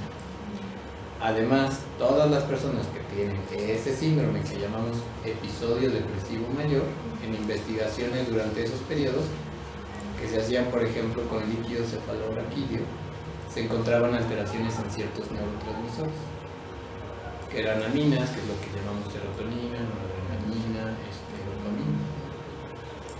Entonces se empiezan a hacer asociaciones y así es como se va teorizando que un determinado fenómeno fisiológico se asocia a un determinado fenómeno conductual o emocional. Yo dejaría claro que un episodio depresivo mayor no necesariamente es un concepto que implique una capacidad de razonamiento, de pensamiento demasiado compleja. De hecho, yo siempre digo que yo no receto medicamentos de la felicidad. O sea, yo no tengo eso, ¿no? La felicidad se me hace un constructo mucho más complejo como para pensar que se resuelve con una pastilla. Tiene que ver de factores sociales, tiene que ver con factores de otra índole, ¿no? De necesidades personales satisfechas. Pero sin duda el detectar este tipo de alteraciones a nivel fisiológico, por un lado justifica también el beneficio del medicamento, además de la parte estadística que ya veíamos, porque sabemos que una persona que tiene este síndrome le cuesta más trabajo salir de él si no se le apoya farmacológicamente. Pero yo sé que tengo que complementar el tratamiento farmacológico con esos otros elementos para que realmente el paciente pueda salir de ello. De hecho, en psiquiatría, justo en genética y en psiquiatría se manejan conceptos como la heredabilidad, que son conceptos estrictamente estadísticos, pero que nos han ayudado a tener más claro qué tipo de síndromes en psiquiatría se asocian más a cuestiones genéticas y qué tipo de síndromes se asocian más a cuestiones ambientales. Hay síndromes que tienen que ver más con asuntos genéticos, como, de acuerdo a esta evidencia, como el TDA, la esquizofrenia, el trastorno bipolar, el autismo, y hay síndromes que tienen que ver más con cuestiones ambientales, como el trastorno depresivo mayor, el trastorno de ansiedad generalizada, obviamente el trastorno de estrés postraumático, y que además coinciden con la evidencia estadística, ¿no? ¿Y de un trastorno límite? Con los trastornos de personalidad no hay mucha evidencia. Ahí más bien lo tenemos que analizar en dos conceptos, lo que es temperamento y lo que es carácter, y cómo se juntan para formar la personalidad, porque justo ahí hablamos de trastornos de personalidad. Justo uno de los problemas que yo por lo menos tengo con relación al diagnóstico actual del trastorno límite es que es un diagnóstico categorial. La definición prácticamente que hace la teoría psicodinámica del trastorno limítrofe es más dinámica, ¿no? Es como tratar de ubicar un límite entre respuestas o mecanismos de defensa. Lo que hace el diagnóstico categorial es cerrarlo y ponerlo en una especie de vitrina donde tiene que tener tal o cual situación, ¿no? Y bueno, pues lo podemos analizar cuando sea específicamente los asuntos de psiquiatría y neurociencias, para que vean un poco pues, cómo es que se va generando el razonamiento del psiquiatra. Gracias. Solo entonces para que me quede más claro, en neurología el diagnóstico se da a nivel orgánico. A partir del orgánico. A partir del orgánico, y en psiquiatría son a través de constructos abstractos. Que tienen que ver con conductas, emociones y pensamientos. Y justo en ese sentido pensaría que sí está más determinado acá la percepción del psiquiatra, o sea que juega un papel importante, es decir, hay diagnósticos que dan distintos psiquiatras y que uno va a recetar tal cosa, A, B o C, o sea tienen, si bien tienen obvio a través del estudio qué cosa recetar, pero también a veces difieren en los propios diagnósticos.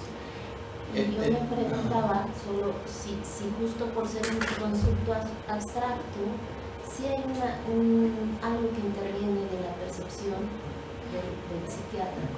Yo creo que desde luego hay algo que interviene en la formación del psiquiatra, en la cultura del psiquiatra, pero justo por eso se generan los diagnósticos categoriales, por eso se genera un manual diagnóstico estadístico, porque el manual lo que permite es como homogeneizar la idea para todos, que si un paciente tiene todos estos elementos en China, es un episodio depresivo mayor, si los tiene en México es un episodio depresivo mayor, si los tiene en Estados Unidos es un episodio depresivo mayor, si los tienen en Alemania, en Inglaterra, es un episodio depresivo mayor.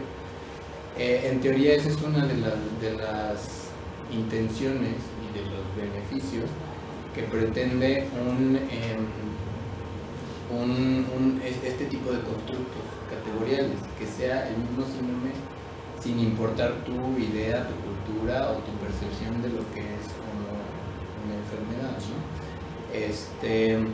De hecho, yo puedo aceptar que puede haber para mí psiquiatras que no les interesa meterse en estos brentes de filosofar, analizar y todo, pero pues tienen una escuela donde detecto que el paciente tiene lo siento, tiene depresión, le doy el medicamento. No tengo por qué debatir esta situación porque estamos construidos en la misma escuela y él está detectando algo que probablemente cuando yo lo vea voy a decir lo mismo, ¿no?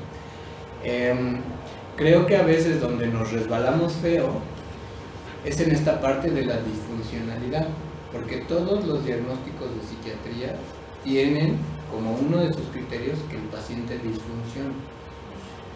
Y eso es fundamental porque hay muchas personas que tienen, por ejemplo, determinados rasgos de personalidad y no necesariamente disfuncionan. Para mí los rasgos narcisistas son muy buenos para puestos gubernamentales de esos de arriba, donde a veces tienes que ser frío y duro con tus subalternos, ¿no? Por ejemplo, los rasgos del trastorno obsesivo-compulsivo de la personalidad, que no es lo mismo que el trastorno obsesivo-compulsivo, suelen ser muy buenos para trabajar. O sea, son personas que, por lo menos desde un punto de vista laboral, no están en un trastorno, ¿no? Porque son bastante funcionales. De hecho, muchos de esos pacientes los atendemos habitualmente con una disfunción a nivel familiar, porque quien nos lleva a la señora, que dice pues, que no de la casa, ya se está enfermando, este tipo de cuestiones, ¿no? Entonces, pues sí, quizás ahí a veces lo que más se nos resbala es tener clara esta parte de los funcionales. Y sí es cierto, incluso en psiquiatría, la residencia, los insultos cambian. O sea, ya no eres el malo, el bueno, el grosero, ya eres el border, ya eres el esquizo, ya es porque justo identificamos que todos tenemos ciertos rasgos, pero a lo que nos aferramos es a decir que somos funcionales. Entonces, bueno, justo lo que decían de cómo se desarrolla un servicio médico en México es bien importante y iba a entrar a esta parte, ¿no? ¿Cómo se forma un psiquiatra? Vamos a tratar de irnos rápido, pues no vamos a terminar. En México, para hacer una especialidad médica, como puede ser psiquiatría, primero hay que hacer medicina. En México, desde hace varios años, creo que ya más de 30, hay un examen nacional de residencias médicas, que es el ENARM, y que cada año se utiliza como método de selección para entrar a una especialidad. Dependiendo de la especialidad, bueno, el examen es el mismo para todos, pero tú escoges a qué especialidad que quieres entrar, y dependiendo del puntaje que tengas, entonces puedes alcanzar a entrar o no. Justo como bien nos decían hace rato, pues a lo mejor esto ya es mucho ego, pero una de las cosas que habitualmente se presume en relación a entrar a una especialidad, pues es que es bien difícil. Habitualmente el porcentaje de ingreso es más o menos del 10%, o sea, de por sí entrar a medicina ya está feo. Pues luego de los que egresan de medicina todavía, si quieres hacer una especialidad, tienes que meterte en estos asuntos. Y por ejemplo, cuando yo entré, este es del año 2017, de la promoción del 2017, y ya había 173 lugares para médicos mexicanos y 18 para extranjeros. Cuando yo entré eran 141 para mexicanos y 1 para extranjeros. Por lo menos ha mejorado. Y de ahorita no sé, pero cuando yo entré pues eran 1500 solicitudes. Entonces pues sí, más o menos se respeta ese porcentaje de ingreso del 10%. Hay varias sedes para hacer psiquiatría. La mía fue en un centro médico. Es algo que me encanta presumir porque nunca fue mi intención formarme en un psiquiátrico. No es que sea malo, pero son escuelas distintas. Un centro médico se enfoca, bueno, la formación de un psiquiatra en un centro médico se enfoca mucho a lo que se llama psiquiatría de enlace, que tiene que ver sobre todo con padecimientos asociados a enfermedades médicas, ¿no? Incluso tenemos, por ejemplo, cuando tratamos depresión, ansiedad, en estos contextos, tenemos que tener conocimiento de otros medicamentos que toma el paciente precisamente para evitar interacciones o tratar de darle el mejor medicamento con la menor cantidad de interacciones al paciente. La verdad es que es un contexto de atención mucho más neurótica, o sea, habitualmente lo que se atienden son pacientes, la mayoría de las veces con buen juicio de realidad, con una estructura yoica aceptable y, en el peor de los casos, habitualmente limítrofes. Los pacientes psicóticos no son tan frecuentes porque la mayoría de las veces los canalizamos a hospitalización psiquiátrica. En mi caso roté todo un año en un psiquiátrico, pero de 4 años, 3 fueron en un centro.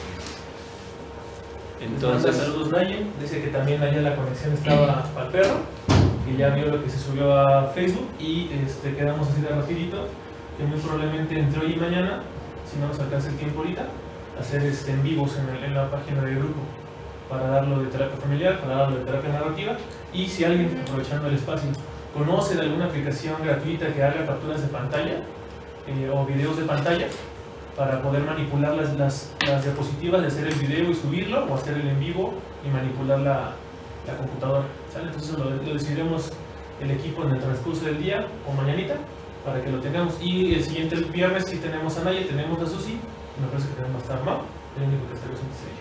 Y justamente aprovechando, no sé si te falta mucho, Dito. Mi intención es irme ya muy rápido. Porque igual sería quizá dar una breve introducción a las nociones básicas de narrativa y que dejarlos un poquito picados para que se genere audiencia en el video. Claro, me parece bien. Bueno, entonces pues estas son las sedes, más o menos este es el camino que sigue un psiquiatra en su formación. Después de psiquiatría general, que son 4 años, siempre cuando los pacientes nos dicen ¿y estarás seguro de lo que me va a recetar? Lo único que se me ocurre es que algo se me tuvo que haber pegado después de esos 10 años de formación. Y para psiquiatría infantil en México, aparte de la psiquiatría general, se tienen que hacer 2 años más. Antes te podía salir a mitad de psiquiatría y entrar con 2 años de psiquiatría general a psiquiatría de infantil y del adolescente, que se hacen en Navarro, en el Hospital Psiquiátrico Infantil. Pero la UNAM, aunque en los estatutos así lo plantea, más bien no la UNAM, el Navarro solamente acepta psiquiatras que hayan concluido sus 4 años. O sea que ahorita, para cómo están las cosas, ser psiquiatra infantil incluye todavía esos 2 años. Y hay cursos de alta especialidad que no dan cédula, pero son diplomados de alta especialidad, que son de 1 o 2 años, que pueden permitir como formarse en áreas específicas de la psiquiatría, como era mi caso, o es mi caso, que es de biología molecular, genética y psiquiatría, pero también hay de sexualidad, salud reproductiva. Casi todos los cursos de alta especialidad están en centros de tercer nivel, como institutos o el Fray Bernardino, ¿no? Hay medicina del sueño, conducta alimentaria, psicogeriatría, neuropsiquiatría. De hecho, no es fácil entrar a un curso tampoco de alta especialidad. Hay que ya estar certificado, o sea, casi luego de que sales tienes que hacer tu examen de certificación y tienes que haberte titulado de manera oportuna, por lo menos si quieres entrar luego. Hay otras opciones, por ejemplo en el FRAI, como psiquiatría legal, clínica, todas estas son de 1 año, neuropsiquiatría en el Instituto Nacional de Neurología, y de hecho hay un curso de psiquiatría de enlace que es en el Instituto Nacional de Ciencias Médicas y de la Nutrición, el Salvador Subirán. A mí no me llamó la atención porque pues este curso es de 1 año y yo estuve 3 años en un centro médico, entonces, ¿para qué? Y bueno, entonces habitualmente las opciones de atención de psiquiatría, lamentablemente, y esto lo digo en serio, se limitan a veces a un hospital general o un hospital psiquiátrico, y lo digo en serio porque muchas veces se necesitan psiquiatras en primer nivel, y actualmente lo que se funcionaba como primer nivel son estas cosas que ya están desmantelando. Los ISAME. Los ISAME. Los UNEM y los CAPA. Exactamente, ¿no? Que entrarían como centros de primer nivel que ofrecen atención directa ya con el psiquiatra, pero actualmente también con psicología, ¿no? Se enfocan mucho también en adicciones y este tipo de cosas. Esto es nada más para que nos demos una idea de lo mal que estamos. Les interesa la psiquiatría. Este es como el número de psiquiatras por cada 100,000 habitantes en México, y esta es la comparativa con otros países, ¿no? Entonces este es el promedio mundial y pues estamos pues casi por debajo de la mitad. Pues es que justo no debería de ser eso. Es que realmente las benzodiazepinas como el Ribatril no deberían de ser opciones de primera alternativa en el tratamiento ni siquiera de la ansiedad, y sin embargo es un medicamento muy utilizado por gente que no sabe. Entonces, más o menos, para darnos una idea de esa proporción, pues es multiplicar todos estos por 1000, y estos son los psiquiatras que va a haber para atender todos estos por 1000 personas, ¿no? Más o menos. Y lo peor es que la distribución es bien dispareja. Decía uno de mis maestros en el 20 de noviembre que en la del Valle tú tiras una piedra y a fuerzas le das a un psiquiatra. Es difícil que no le tires, porque casi todos los psiquiatras se concentran en el DF y probablemente en la Benito Juárez. Entonces, el resto de estados pues no anda tan bien. Estos casos pues, son destacables. Jalisco, Nuevo León por lo menos están incluso por arriba del promedio mundial, pero pues en el resto de los países no hay. Digo, estados, perdón, sí, ya estoy como pequeñito. ¿Y son amigos en la Benito Juárez? ¿Mandes? No. Pero a lo mejor da consulta ahí. No, de hecho yo estoy en Puebla, yo vengo desde Puebla, y el promedio de Puebla, por lo menos hasta el momento de esta publicación, pues era muy malo. Sí, pero justo creo que también influye el poder adquisitivo, ¿no? O sea, pagar, si la población en general está en condiciones de pobreza, pagar a un médico general a veces es complicado, y pagar servicios de alta especialidad es inaccesible para muchos, ¿no? Entonces, justo creo que se explica por qué en el DF y por qué en la Benito Juárez puede ser donde más se concentra. Totalmente de acuerdo. Justo creo que ahí viene la observación, porque una de las cosas que a mí me llaman la atención en nuestro país es que la mayoría de los especialistas nos formamos con dinero público. O sea, a diferencia de Estados Unidos, donde muchos médicos salen endeudados y dedican el resto de su vida para vivir y para pagar lo que pidieron de préstamo para hacer su especialidad o su carrera, en México salimos limpios. O sea, yo salí de mi especialidad y no debía ni un centavo. Lo único que tenía que salir era salir y poner mi consultorio. A mí una de las cosas que no me gustan de eso, pues es que realmente la sociedad está gastando un dinero que no recupera. O sea, realmente ese es un problema que no se ha analizado. O sea, porque afortunadamente en México, y eso por lo menos sí es bueno, medicina, para mí, si bien implica muchas desavenencias y muchos problemas, es una formación que bien que mal te permite subir por lo menos 1 o 2 peldañitos en la escala social, ¿no? O económica, no sé si social, pero sí económica.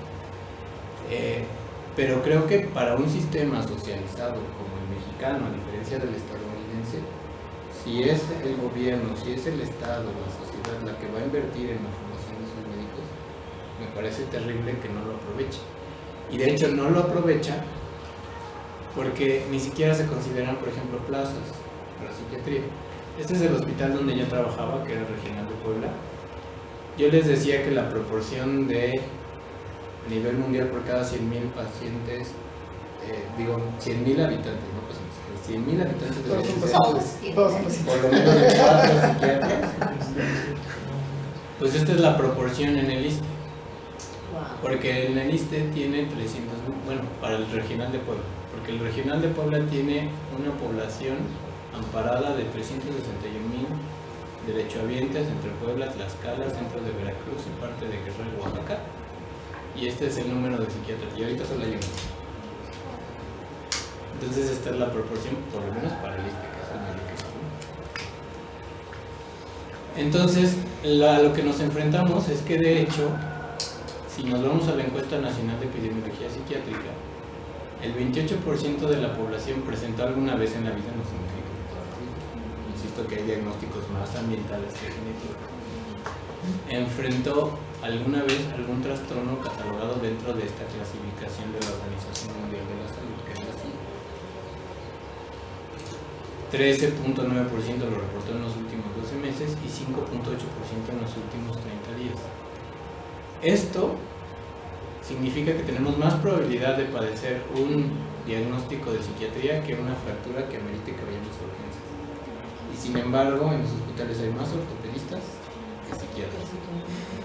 Por mucho, y por mucha diferencia.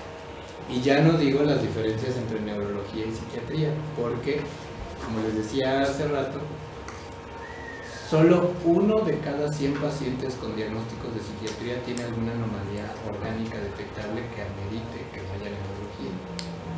Y sin embargo, 80 a 60% de los pacientes con diagnósticos neurológicos ameritan apoyo conductual por psiquiatría o por salud mental, incluso ya no nos limitemos. Y sin embargo, por ejemplo, tan solo en el hospital regional donde yo estaba, por eso, pues tenías un psiquiatra y 3 neurólogos. Entonces tienes a los neurólogos atendiendo cosas que realmente no son de neurología. Y por un lado los tienes fastidiados y por otro lado no terminas aterrizando un buen tratamiento. Muy probablemente toda esta distribución tiene que ver más con prejuicios de índole social en relación a lo que es la atención psiquiátrica que a una planeación acorde a las estadísticas. Entonces, insisto también en esta parte de lo socializado de nuestro sistema de salud, porque pues incluso para estas estadísticas y para esta distribución de atención, pues hasta estamos gastando mucho dinero en formar psiquiatras. Ese dinero se va y se queda en el valle. Los del valle tienen salud. Lo cual se convierte justo, diríamos, como la parte socialista, ¿no? Justo la salud mental se convierte en un fenómeno elitista, por lo menos la atención en psiquiatría. Pues se ha vuelto. Que justo tanto psicólogos como psiquiatras sí atravesamos por el estigma de la sociedad. O sea, si ir a un psicólogo es no estoy loco, ir a un psiquiatra es no me van a meter a un manicomio, ¿no? Casi. ¿O cuántos de ustedes en psicología les preguntaron que estaban ahí por atender un problema propio? Sí, estábamos ahí para resolver problemas propios. Se mete a psicología. Yo estudio psicología porque no me gustan las matemáticas. Yo lo escuché como una idea de una maestra. O sea, no lo escuché de fuera, sino que una maestra lo dijo en una clase. O sea, ahora pongamos así la perspectiva que tiene el psicólogo hacia sí mismo, de que lo estoy estudiando para resolver mis propios problemas. Bueno, pero no necesariamente. Justamente se vuelve pero la cuestión de que se estima constantemente, ¿por qué voy a tratarme con alguien que puede que esté incluso hasta peor que yo? Y es un estigma. Y el estigma viene también de, por ejemplo, cuando atiendes pacientes y lo ven con la edad, ¿no? Es decir, a mayor experiencia piensan que tienes mayor conocimiento como terapeuta. Entonces, cuando llegan con alguien que es más joven que ellos, te ven como de, tú me vas a tratar como, ¿no? Entonces ahí también te ajá. Y también pasa con los médicos, ¿eh? Claro.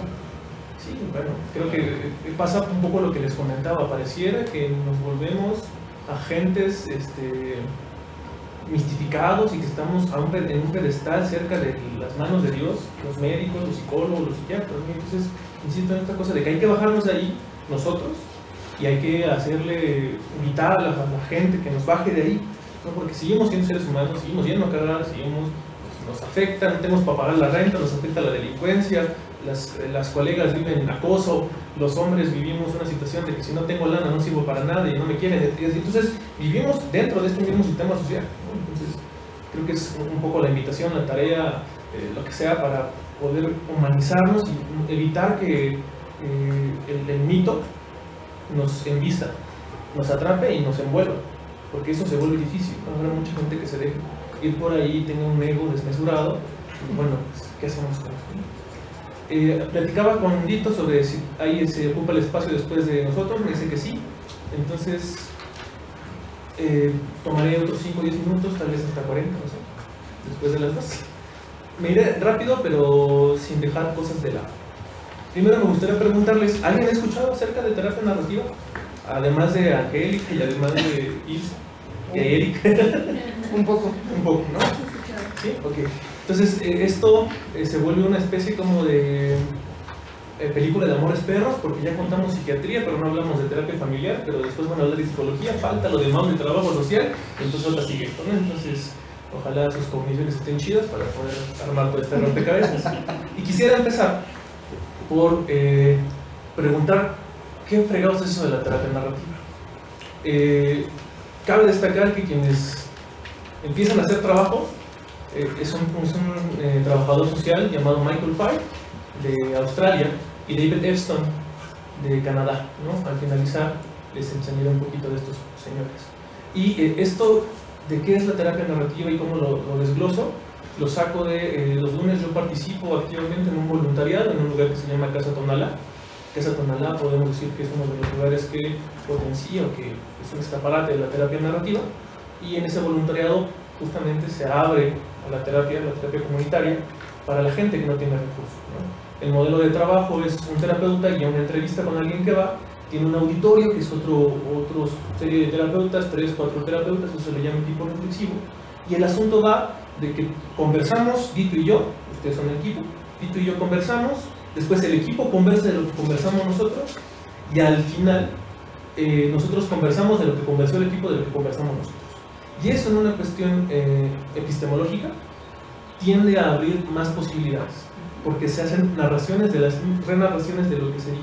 Ya no nos encasillamos en el positivismo de usted vive con ansiedad generalizada, y empezamos a desglosar, y empezamos a hacer trabajos de deconstrucción del territorio. Y entonces en esto saco, ahí no se ve bien, voy a subir la presentación en PDF al grupo. Saco esto de la página de Casa Tonalá y saco esto de la página de Pranas Chile. Pranas Chile son Prácticas Narrativas Chile, que están en conjunto estos dos trabajando. Ambos hacen una edición muy ambiciosa, una edición que es un logro importante en la traducción del libro más importante de Michael Pye de terapia narrativa, que es Mapas de la Práctica Narrativa. Pranas Chile, Casa Tonalá, Colectivo de Prácticas Narrativas y Grupo de Terapia Narrativa Coyoacán hacen esta traducción. El libro no está en PDF, es una edición muy moderna, ¿no?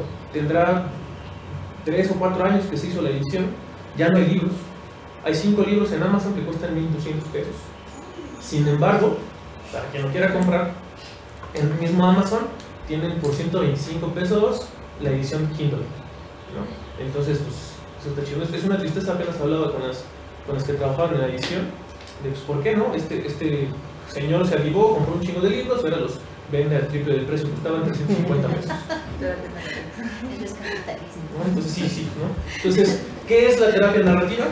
Es un acercamiento respetuoso, no patologizante y no culpabilizador. Y bueno, ¿cómo logramos esto? Lo logramos desde una idea que guía la práctica de nosotros y nosotros, pensando que el problema es el problema y que la persona es la persona. ¿Qué quiere decir esto? Justo lo que compartían por acá. No es diabético, es una persona que vive con diabetes y que la diabetes también ataca, merma las relaciones que tiene con la gente. Y pensando esta idea de que el problema es el problema y que la persona es la persona, es que se tienen conversaciones de externalización. Lo digo entrecomillado, esto es una técnica, y lo digo entrecomillado porque no es una técnica, es una herramienta, un recurso para generar conversaciones que desdoblen, que en mi trabajo, en mi servicio social hablamos de hacer un exorcismo a las personas de la enfermedad, ¿no? En mi servicio social hicimos trabajo con diabéticos, con personas con diabetes, ¿ven? Como seguimos siendo presa de esto. Entonces decimos que es un exorcismo, usted sigue siendo la persona, usted no pierde su identidad, usted sigue siendo Paquita la del barrio, pero con diabetes, ¿no? Y entonces estas conversaciones de externalización se ciñen a dos posturas, a dos formas de hacer esta conversación. Mapas de toma de postura 1 y 2. Esto lo veremos más ampliamente cuando nos toque. ¿Y qué bases epistemológicas le dan sustento a esto? Teorías del construccionismo social, el postestructuralismo y el posmodernismo. El construccionismo social habla de no solamente de los consensos sociales, tiene posturas desde la dialéctica, desde la meyéutica, desde... Hay un filósofo, biólogo, súper guapo, chingón, señor chileno que se llama Humberto Maturana, que hace este trabajo, ¿no? Entonces él es casi una deidad en Chile también. El postestructuralismo es avanza. Sí, los que tienes que conocerlo y aparte es guapísimo, amoroso. Me encanta el acento de los chilenos, se me escurre la quesadilla. El postestructuralismo es justamente avanzar de este positivismo, de este estructuralismo, para no patologizar, para no etiquetar. Y el posmodernismo, desde la cuestión filosófica y en las ciencias sociales, tiene que ver con criticar, con hacer una crítica, un cuestionamiento a lo ya dicho, a las verdades absolutas. ¿Hasta aquí hay alguna duda? ¿Me van siguiendo? Dime. Decías que Maturana es uno de los representantes, porque junto con él está Gergen, Varela, que son cuates, Varela y Maturana, ¿no? Entonces no es como yo lo digo porque es mi referente, lo amo, le dedico canciones a las noches. ¿Me puedes repetir el postestructuralismo? El postestructuralismo es avanzar en la cuestión filosófica y científica de no hacer etiquetas. Es una postura contraria al positivismo.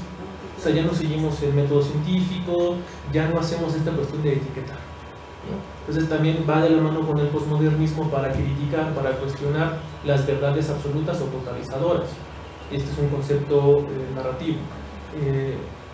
Lo hablo más adelantito, es nosotros tenemos historias de identidad y cuando se presentan situaciones difíciles en la vida hay un discurso que domina nuestra vida, ese es el discurso dominante.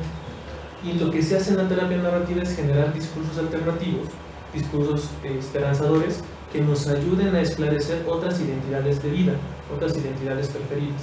No soy solamente el bulímico, el anoréxico, el marihuano. Puedo acceder a otras historias de mi vida donde eso no está presente. Y que eso está conectado también con otras posturas de terapia que pueden ser la terapia centrada en soluciones. Que de eso es un poco de lo que va a hablar Naye, de la terapia sistémica. ¿Como parte de los aportes junguianos de Jung? No, estaba alejado de la psicodinámica, pero sí hay algunas cosas que se pueden retomar pensando, porque más adelantito se da esta cuestión de que en la terapia narrativa también hablamos de una cuestión de que el espacio terapéutico también es un espacio político. Y en ese sentido político también hablamos, se toman ideas prestadas o se trabaja de manera conjunta con el feminismo, ¿no? Y hablamos del género, de la violencia de género y demás. De lo que yo puedo rescatar de Jung es en la psique humana, en esa cuestión subjetiva que se habló, hay un ánima y un ánima. Es decir, somos hombres, somos mujeres, pero estamos desarrollados, y la identidad de género, y la perspectiva de género, y la orientación sexual, bla, bla. Eso yo podría rescatarlo, pero como tal, White y Exton no retoman ideas o postulados de la psicodinámica. Bueno, es que suena particularmente interesante el hecho de que se crea un discurso en el cual permite que la persona funcione, como uno mencionaba, que la luz a la sombra, bueno, el lente de la sombra, Ajá. que en el cual el lente permite que la persona funcione mostrando las particulares positivas de sí misma, y la sombra aquello que resguarda, sin embargo, que puede o no mostrar. Un poco lo que decía Vito. Creo que el aporte de Freud es hacer dialéctica, es hablar, es hacer conversación. Y a veces esto se pareciera, antes de yo volverme al lado oscuro, yo estaba fascinadísimo con Freud. Hay una edición bien bonita de libros de Freud que es Amour Urtu, que es la mejor traducción, está bien bonita, 25,000 pesos, ahora le comprenlo si pueden. ¿No? ¿Ya está más barata? Ah, ok, bueno. El PDF, Pero claro. nada El PDF, la biblioteca y demás. Pero donde quiero llegar es que esto se parece mucho, y yo lo enlazaba en primeros momentos con Lacan, con el significado y el significante, y yo, como que esto me suena, y puede parecer parecido, pero las bases epistemológicas son totalmente diferentes, porque acá la situación que provoca dolor, malestar, es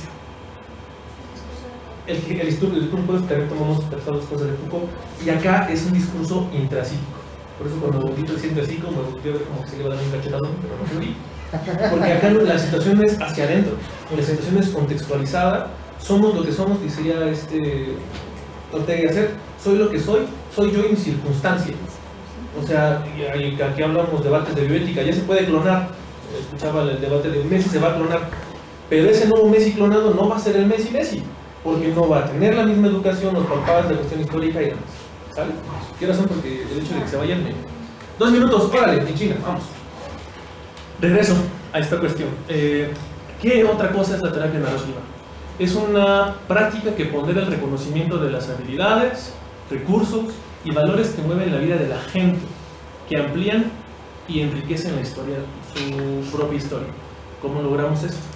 ¿Dónde estás, puntero? Aquí estás.